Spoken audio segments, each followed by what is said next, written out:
રાજકોટમાં આજે ક્યાંય પાણીનું ખાબોચિયું નથી ભર્યું, ક્યાંય ખાડો નથી, એમ છતાં આજે મેયરે આપણને નદીના દર્શન રાજકોટની ના રસ્તે રસ્તે કરાવ્યા છે।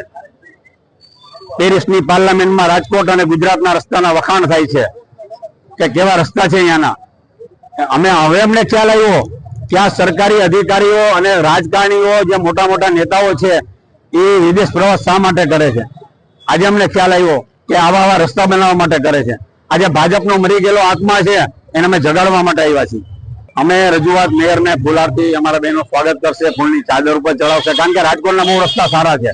એટલા માટે આજે પ્રજાના પૈસાનું પાણી થઈ રહ્યું છે અને રાજકોટની પ્રજા જેમ ખાડામુક્ત ભાજપે રાજકોટને ખાડામુક્ત કર્યું એમ રાજકોટની પ્રજા આ ભાજપ સરકારને 2026માં આ કોર્પોરેશન મુક્ત કરશે અને એને ઘરે બેસાડશે અને આરામ કરવાનું કહેશે। હવે કે આરામ કરો, બહુ પ્રજાના કામ કર્યા તમે।